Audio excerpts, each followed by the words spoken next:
نتیجہ دیکھنے کا زمانہ، موت کے بعد کا زمانہ۔ دو زندگیوں کو اللہ تعالیٰ نے اس طرح بنایا کہ ایک میں لگانا ہے اور دوسرے میں اس کو لینا ہے اس کا نتیجہ۔ ہاں، تو بویائی کٹائی کھیتوں میں ہوتی ہے، بویائی اور کٹائی۔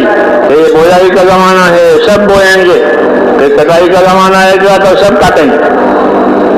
کیا کاٹا کہ تل بوئے تھے اور تل کاٹے۔ ایسے میرے دوستوں زندگی کا دور ہے، ایک عمل کا زمانہ ہے اور ایک اس عمل کے نتیجہ دیکھنے کا زمانہ ہے۔ اس لیے اللہ تعالیٰ نے اپنے بندوں کو دنیا کی خیر بھی دینا چاہا ہے اور دنیا آخرت کی خیر بھی دینا چاہا ہے۔ دنیا اور آخرت کی خیر کس راستے سے ملے گی؟ کہ نبیوں والے راستے سے ملے گی۔ دنیا کی خیر بھی ملے گی، آخرت کی خیر بھی ملے گی۔ حضور صلی اللہ علیہ وسلم ڈنکے کی چوٹ یہ کہتے تھے کہ میں تمہارے پاس دنیا اور آخرت کی خیر لے کر آیا ہوں، اس کو مان لو سلامت رہو گے۔ یہ فرماتے ہیں، یہ اجمال اور اختصار کے ساتھ کہ میں تمہارے پاس دنیا اور آخرت کی خیر لے کر آیا ہوں، اس کو مان لو پھر تم سلامت رہو گے۔ دنیا کی سلامتی آئے گی جب تک دنیا ہے، اور آخرت کی سلامتی ہوگی کہ عذاب سے بچاؤ ہو جائے گا اور اللہ کے انعامات کا حقدار ہو جائے گا۔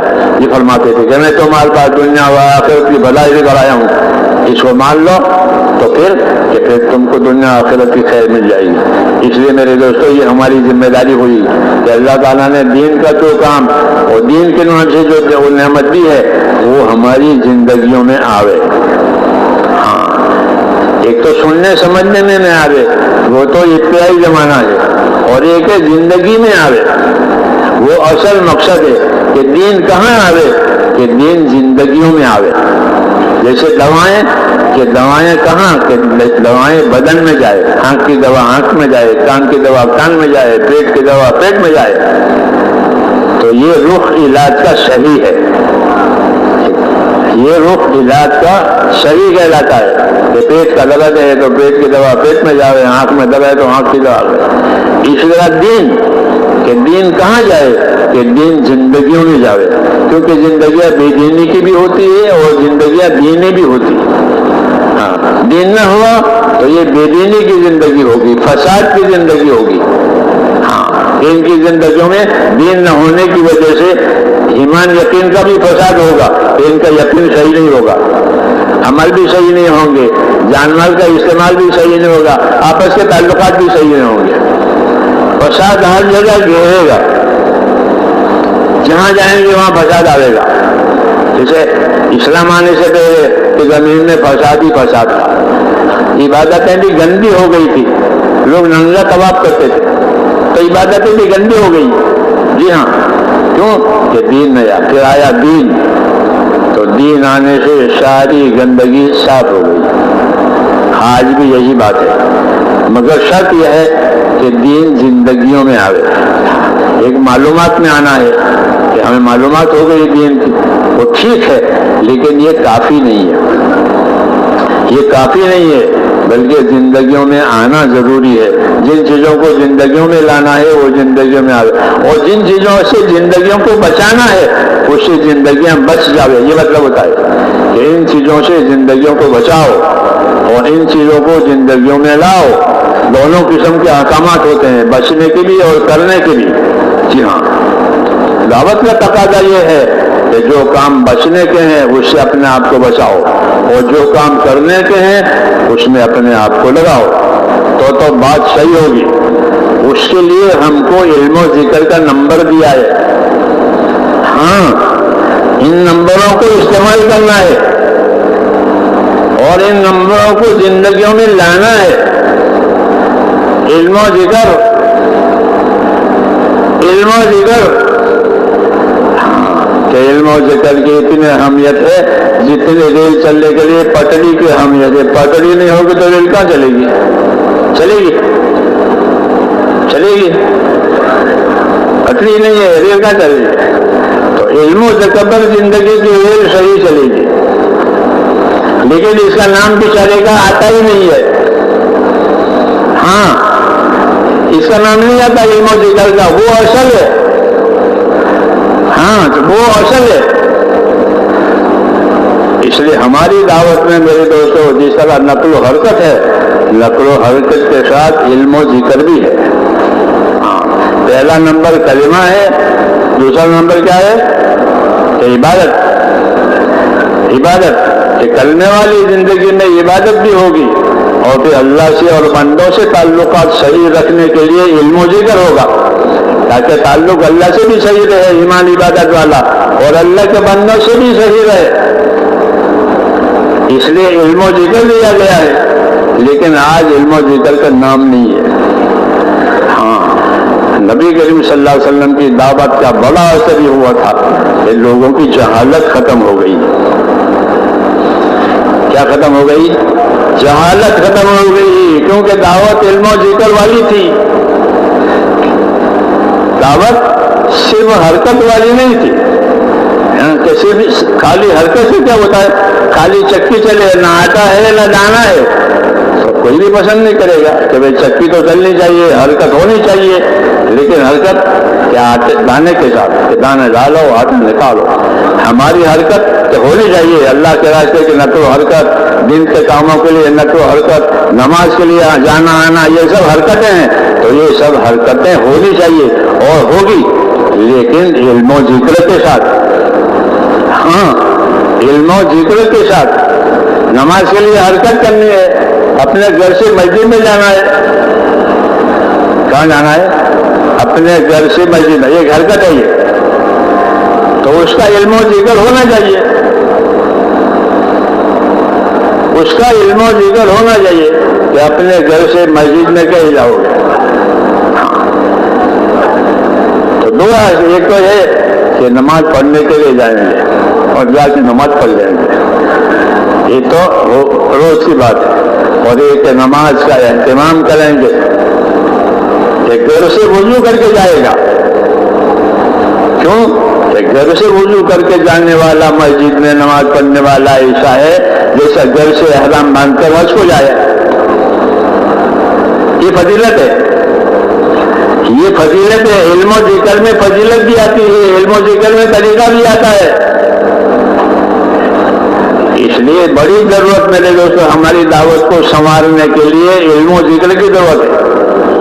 کہ علم و ذکر ہماری دعوت میں آیا تو ہماری دعوت پر روشنی پڑے گی۔ کس کی؟ علم کی اور ذکر کی، یعنی علم آئے گا کہ یہ حکم ہے اور اس کا یہ طریقہ ہے اور اس کی یہ فضیلت ہے۔ جسے میں نے کہا کہ اپنے گھر سے نماز کے لیے چلو، تو بھائی روز چلو اذان ہو کے نماز پڑھ لیں، اور ایک اذان ہونے والی ہے کہ وضو کر کے نماز پڑھیں۔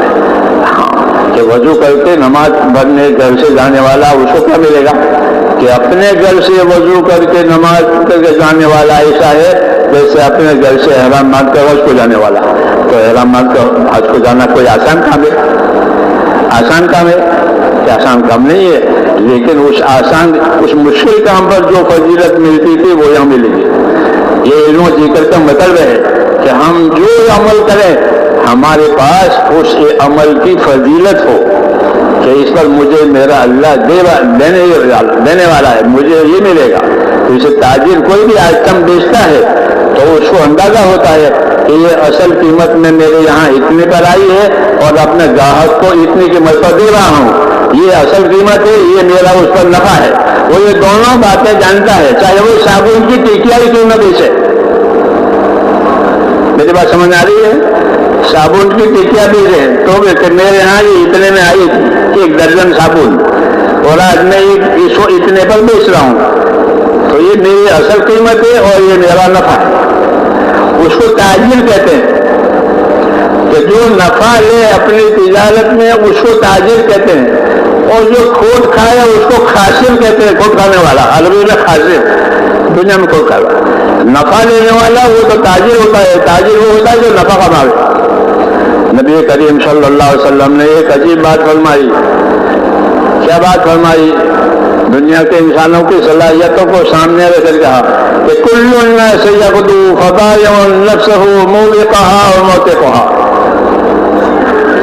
کہ دنیا میں ہر آدمی کی صبح شام ہوتی ہے، اور ہر آدمی اپنی صبح شام میں وہ اپنی صلاحیتوں کا کاروبار کرتا ہے۔ اس طرح بازار میں لوگ اپنے مال سے کاروبار کرتے ہیں۔ دنیا میں زندگی ملی ہے تو ہر آدمی اپنی صلاحیتوں کو لگائے گا، جیسے تاجر مال کو لگاتا ہے تجارت پر، ایسے دنیا میں لوگ اپنی اپنی صلاحیتوں کو لگائیں گے۔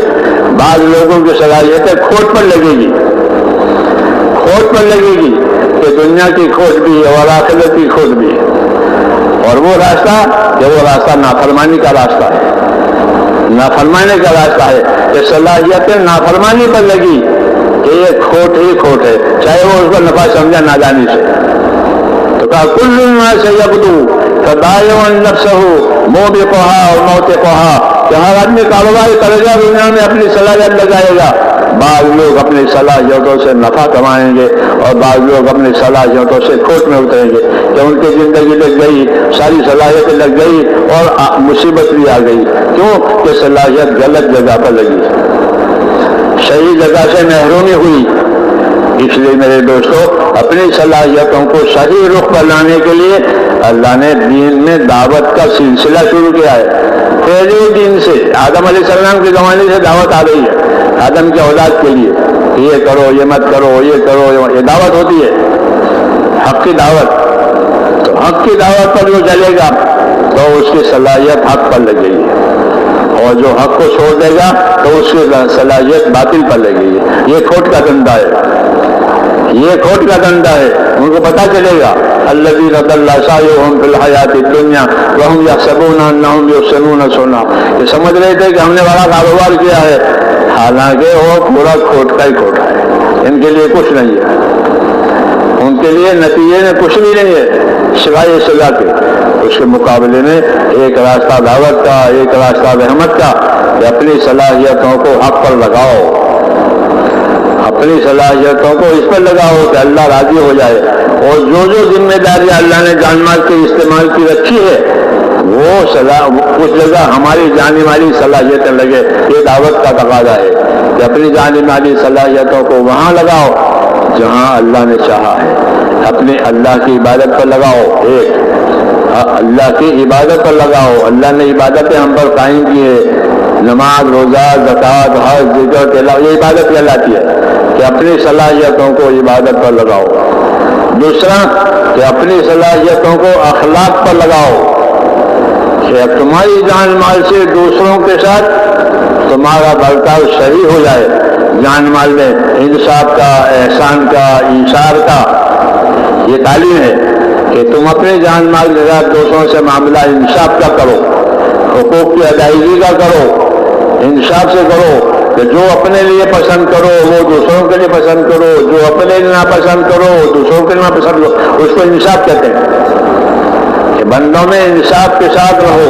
نبی کو حکم ہے کہ انصاف کے ساتھ رہو، امرت لأعدل بینکم، مجھے حکم ہے کہ تمہارے درمیان میں انصاف سے رہوں اور انصاف کروں، کہ انصاف کی وجہ سے ایک دوسرے کے حقوق کی حفاظت ہوتی ہے۔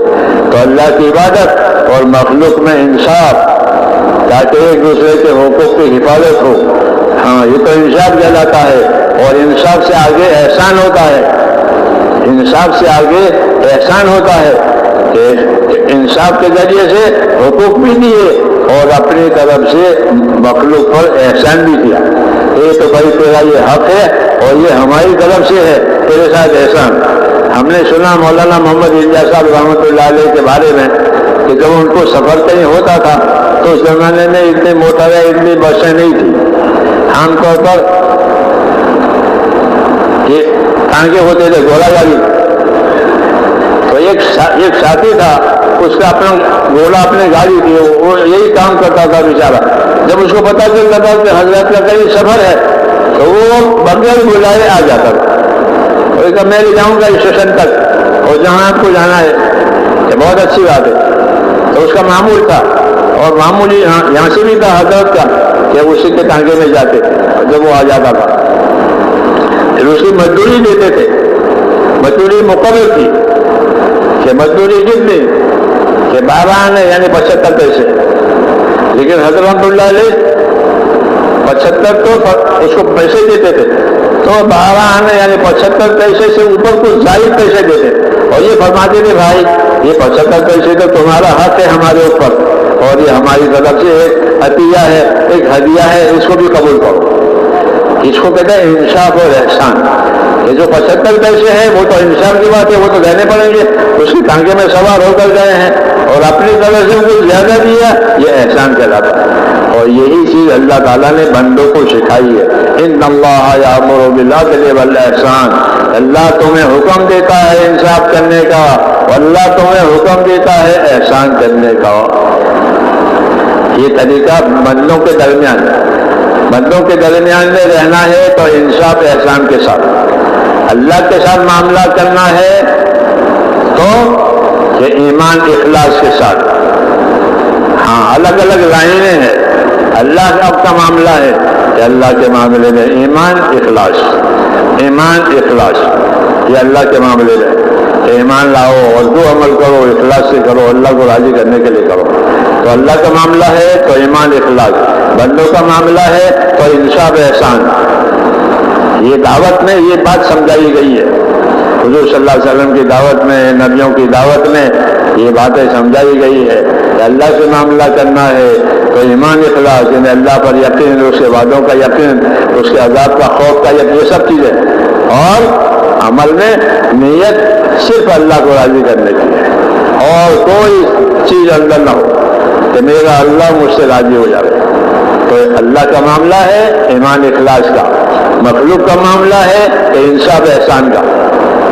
یہ نبیوں کی تعلیم میں، نبیوں کی دعوت میں یہ چیزیں سمجھائی جاتی ہیں. معاملہ بندوں کا ہے کہ بندوں کے معاملے میں انصاف سے رہو، بندوں کے معاملے میں احسان سے رہو، ایک دوسرے پر احسان کرو اور انصاف سے رہو تاکہ حقوق کی پائمالی نہ ہو، اور احسان سے رہو تاکہ آپس میں محبتیں ہوں.